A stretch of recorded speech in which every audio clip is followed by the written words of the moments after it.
حي على الفلاح.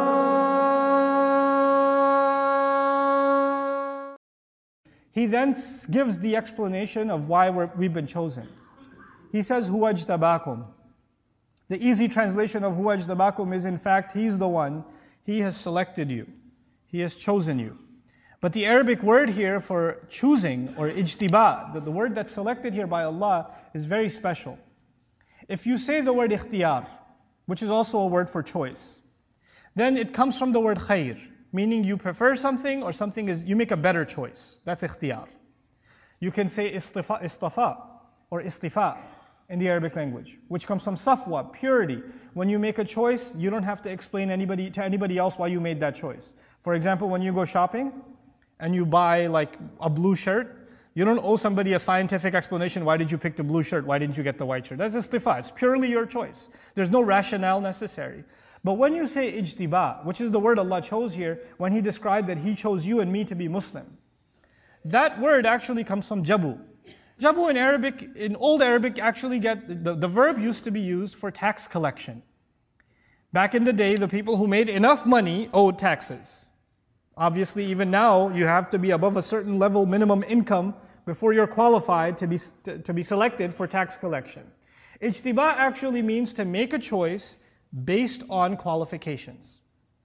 So in other words, when you get hired for a job, or if you're fixing your car, or you're tightening a screw or something and you pick the right tool for that job, you just did ijtiba. Because if you pick any other tool, it doesn't do the job. When you make the right choice for the right job, that is called ijtiba. In other words, what I'm trying to tell you and what I'm trying to remind myself of is that when Allah honored you and me to be Muslim, the fact that you and I say La ilaha illallah, the fact that you and I have the gift of saying Muhammadur Rasulullah sallallahu alayhi wasallam is actually a very precise choice from Allah of you and me. There were plenty of other human beings available before Allah on this planet, and Allah chose precisely you and me to be Muslim for a task that He has.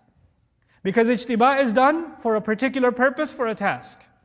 So now, we aren't just chosen to be Muslim, we're chosen to be Muslim because we have a mission in front of us. And that mission He already describes is you have to struggle for Allah as is worthy of the struggle that should be made for Him. Huwa ijtabakum wama, and then he adds finally, now that I realize I've been chosen, even though I've been chosen, I'm still thinking this is too hard of a job. How am I going to do this? Fine. Allah sees something in me, I don't even see it in myself. I don't even see what's so special about me. Why did I get chosen? There's so many better people out there. But Allah is, and this is too hard anyway. Islam is way too hard. What Allah is asking of me is too much. I can't do it.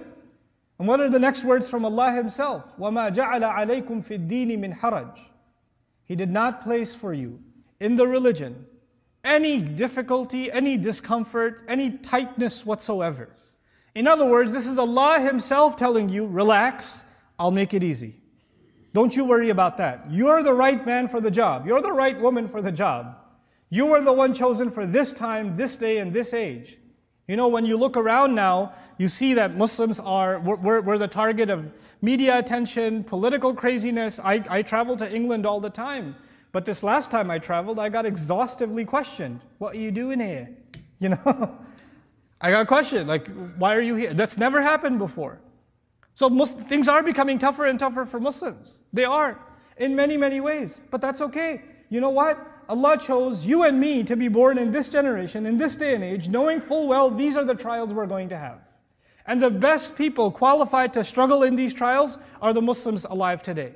That's the choice of Allah. That's why you and I are taking a breath right now. If we didn't have a purpose for us, because He only creates for purpose. خَلَقَ السَّمَاوَاتِ وَالْأَرْضَ بِالْحَقِّ وَصَوَّرَكُمْ. He created the skies and the earth with precise purpose and molded you. So He molded you and me and put us in this position because we have a purpose to serve. And then even though that's a challenging purpose, Allah Himself gives the orientation and says, I'm not going to make it any hard for you. It's not going to be difficult at all. I'll take you back to the analogy I gave you in the beginning. There's that job interview, and the guy gave you an impossible job description, and you're sitting there thinking, there's no way I'll get hired. And then he hires you. And your first thought is, I'm not qualified. And he says, relax, I know what I'm doing. I've been hiring for a long time. I see something in you. Even if you don't think you know, you'll learn pretty quickly. You know, I know talent when I see it. So he's encouraging you and he's acknowledging you in a way that you didn't even think you saw in yourself. The other thing that's happening here is every Muslim is supposed to see value in themselves. No believer can think that they're useless before Allah, that they're pointless, that they're meaningless before Allah. They're worthless. They are worthy of Allah. They're worthy because Allah made a special choice of them. A special choice of them.